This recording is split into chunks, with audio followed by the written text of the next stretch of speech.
ñu def càmbar bi de manière un peu générale. beneen liste bi ci toppaat moom moo nekk liste bu ñoom Barthélémy Diaz. mooy sàmm sa kàddu.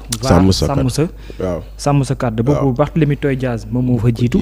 Anta Babacar Ngom moo topp. Cheikh Ahmed Tidiane Youm. mooy PUR moo fa nekk. Oulimata Guiro moom moo ci topp. Déthié Fall également aussi. il y a Awa Cissé. Pape Djibril Fall moom moo nekk 7e position. Maïmouna Sow moom moo nekk 8e position. il y a Thierno Bocoum. Ngone Diop moom sama jabar la. Ngone sama jabar la. mais 11e position il y a Bougane Gueye. te boo xoolee ba dans cette coalition. il paraît que tête li ma nii ba 11e position. mooy ñi ci gën a am tur ñu tax. waaw xam nga ñoom ñooy coalition yu ko composé. effectivement donc bul fàtte ni c'est le mouvement Agir moo ci bokk. Gëm sa bopp moo ci bokk. PUR moo ci bokk. taxaw moo ci bokk. ak arc bu Anta Babacar Ngom. ñoom ñoo créé ak Pape Djibril Fall. les serviteurs. ñoom ñoo créé seen coalition taxaw. donc nag coalition nag bu ñu koy séddale nag comme nag fi mu toll nii nag moom.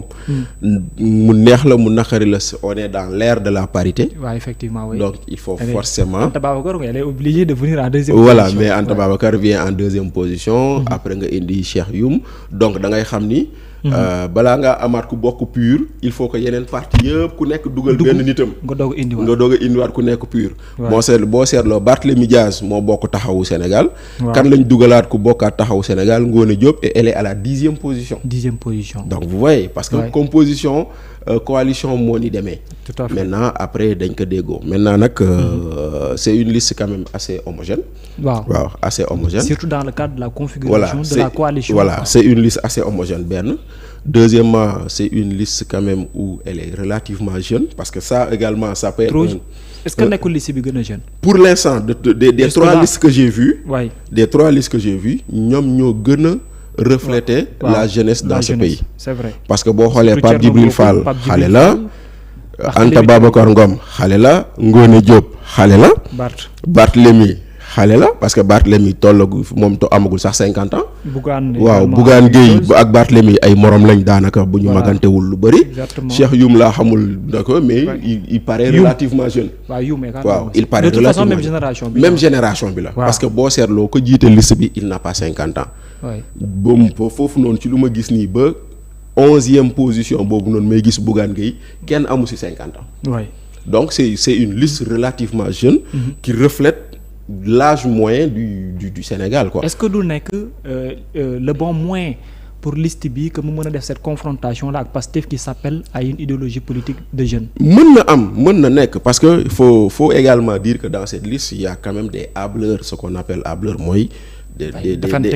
defantekat yi de grande gueule. ñoo xam ne nii ragaluñu tamit de grande gueule ñoo xam ne ragaluñu wax ñoo xam ne ñeme nañ coow ñeme nañ defante. faalewuñu kii Thierno Bocoum chaque jour mu defante ak booy Pastef fii sur Pape Djibril Fall Bougane Gueye Dany Anta Babacar Ngone Diop moom kenn du wonal kenn baat. Barthélémy qui a un peu changé de stratégie. oui c'est parce que bon il a compris que xëy na c'est le moment de devenir lu ñuy wax xar bu bëggee doon kuy ba mot tabaski day soppi doxalin. waaw donc xëy na loolu la comprendre mais en tout état de cause c'est une liste avec quand même disons de grande gueule. D'accord alors ñu dem ci dernier bi. grande beneen intercoalition mooy Amadou Ba. oui moom moo jiite liste nationale moom moo nekk ci kaw également aussi Amadou Ba Rokhaya Camara moom moo ci topp. bokk na ci également Cheikh Oumar Anne moom moo ñëw en 3e position. Salimata Diop nekk 4e position. Mbaye Dione moom moo nekk 5e. Zahra Iyane Thiam 6e position. Bounama Sall. ak Ami Ndiaye Cheikh Abdou Mbacké. Yaya Diallo Demba Diop. Ndeye Maguette Lo Cheikh Oumar Sy. Victorine. Ankidish Ndeye. Ankidish Ndeye. bokk ci Madiambal Diagne journaliste suñu confrère moom tamit. moom moo nekk en 15e position. Awa Niang moom moo nekk 16e position Moïse Sarr.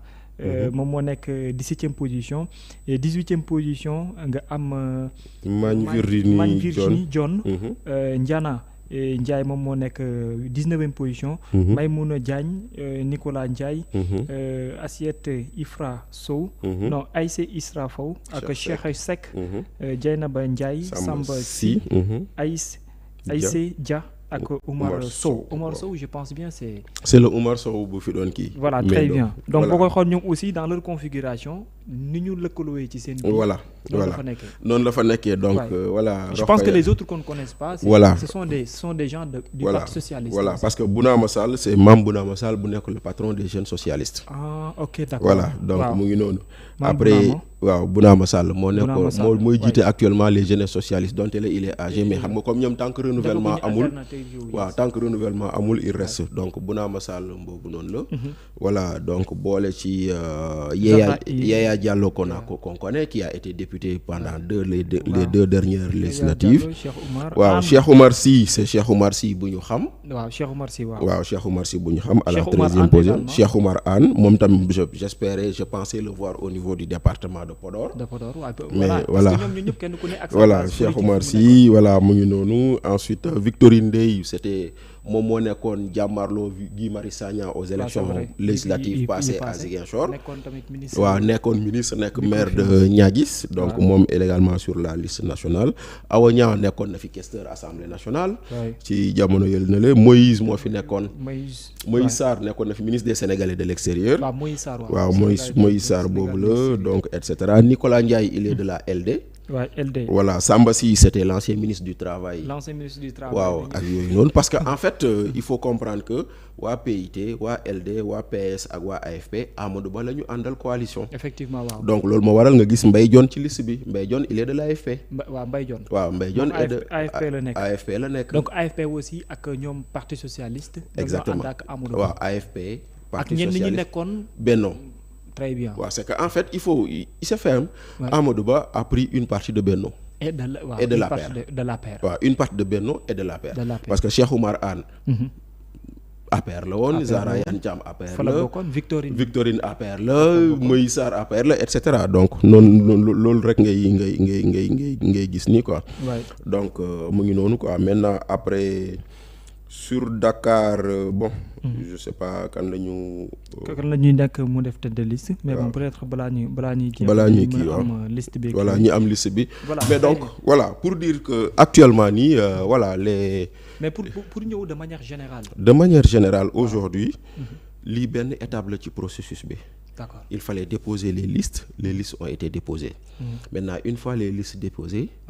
si quelqu'un a des réclamations il a 24 heures pour saisir le conseil constitutionnel. donc sur 49 41 ont été retenus. voilà et pour les 8. am nañu 24 heures pour dem. def réclamation au conseil constitutionnel. bu ñu defee réclamation conseil constitutionnel day génnee décision. mën na ne dugalaat leen comme mën na ne yéen seen exclusion c'est normal donc vous n'en faites pas partie. d'accord donc maintenant donc pour l'instant 49 listes la woon 41 listes. la ñu jàllale. donc man sama inquiétude day ñëwaat. sama inquiétude moo di ni. l'organisation matérielle de ces élections pourrait poser problème. de manière du fait que ça a été anticipé aujourd'hui. d'abord du fait que c'est une élection anticipée. parce que d'habitude l'autorité qui organise les élections a presque 1 an voire 1 an et demi pour organiser les élections. Deuxièmement du fait que listes yi dañoo bëri. waaw 41 listes déjà parce que déjà il faut comprendre que nous sommes dans une élection législative. donc élection législative déjà on imprime des bulletins A4. d'accord bulletin A4 la comme feuille normale quoi. Effectivement. voilà maintenant il faut imprimer pour chaque liste la totalité du fichier électoral plus la moitié. d'accord loolu la code électoral wax. la totalité du fichier électoral plus la moitié. donc si tu as un fichier électoral de 7 500 000 électeurs. tu dois produire 10 millions à 11 millions de bulletins pour chaque liste. pour chaque liste tu dois produire 11 millions de bulletins. ak timing bi. ak coût bi. si tu penses que chaque bulletin va revenir à peu près 35 francs ou 50 francs. on parlait des alternatives pour mën a am ay bulletins de 11 francs. voir s'il y a possibilité de mettre seulement. photo tête de liste. mais loolu noonu c'est pas ce que dit la loi maintenant si les acteurs politiques sont d'accord awma problème mais ñoom dañ doon wax ni lii la loi wax mooy. la loi dit on doit imprimer. d'accord le bulletin avec au recto. la liste nationale et ses suppléants au verso les investis dans chaque département. d'accord loolu la loi bi wax. maintenant nag loolu noonu boo ko defee tu vas te retrouver avec 35 francs par bulletin. Donc si tu dois faire 11 millions de bulletins par liste. Oui. Donc ça te fait à peu près 35 millions. Oui, 35 millions par liste. Par liste. Après que tu vas multiplier ça par 41 listes. 41 listes. Ça va te donner des milliards. Wow, ça va donner des milliards. Ça va donner presque 6 à 7 à voire 10 milliards rien que sur l'impression des bulletins. Je pense minimum ça tournera autour de 12 milliards. Voilà. 12 milliards. Exactement. Oui. Donc minimum ça va tourner autour de 12 milliards. Pour rien que pour les bulletins. Pour les bulletins. Mais il n'y a pas que les bulletins. Isoloir yi urne yi cachet yi enveloppe yi leneen ak leneen. Maintenant loolu yëpp aussi. lu mu cher Babacar. jar na ko. Effectivement. xam nga lu tax la démocratie n'a pas de prix. Elle a un coût que nous devons supporter. lii mooy tax ñu ne nous sommes un pays démocrate. C'est vrai. Donc démocratie mënul am. fu élection amul ñu xam qu'est-ce que pense le peuple. Démocratie mënul am fu mën ak yow tooguñu di waxtaan. Parce que la démocratie c'est le vote. Mais c'est aussi l'expression des opinions. Oui. Voilà, maintenant quand il s'agit de voter c'est le seul moment où on dit au peuple yéen a am doole ji yéen a am décision bi. yéen a am dogal bi xool leen kan ngeen di tànn. D'accord. Maintenant loolu noonu pour l'organiser man bu laajoon 100 milliards nañ ko dugal. Alors on a vu le ministre de l'Intérieur. Jean-Baptiste Tine. Oui. Première rencontre ak les politiques. Gis nga dem mujj gars yi naan ko fii du armée. waaw. Mais par la suite moom ak société civile bi ñoo ëpp lu ñu nekk di waxtaan. Est-ce que déjà li nga gisaale mu nuyoo wala ci diggante. Mais en parenthèse la liste Pastef à Guédiawaye Ahmed Aïdara investir uñu ko. Effectivement waaw loolu aussi. En parenthèse. En parenthèse. Voilà lu nga gis waxtaan boobu am na mu dooree woon. fa na ma mujjee que de poisson la jeexee. ba ñenn ñi gën dem ñibbi ne nanguwuñu ba ministre bi naa leen est-ce que pare nañu. Par la suite ñu gis ne société civile ñu ëpp lu ñuy waxtaan ak ñoom. Est-ce que li nuyoo waale nii dal na sa xel pour li des. Bon xam nga man dafa am ñaari débat yoo xam ne Babacar. Man damaa gëm ni c'est des débats dépassés au Sénégal. Oui. benn. La fiabilité du fichier électoral. Fiabilité bi. waaw amoo ci doute. déedéet awma ci doute. Pourtant opposition bi moom la yàgg. oui mais non oui ñi nekk tey au pouvoir. mais oui justement c'est ça le charme de la démocratie. ñoom bañ koy wax man dama leen doon naan man je crois à la fiabilité du fichier électoral. ba ma ko doon wax démb tey laa ko gën a mën a wax. parce que encore une fois Barthélémy Diaz est maire à Dakar sur la base d'élections organisées par son adversaire. Wow. Barthélémy Diaz est maire à Dakar comme Ousmane Sonko comme keneen ak keneen sur la base d'une organisation faite par une administration qu'on a supposé ou qu'on a suspecté d'être de connivence avec le pouvoir.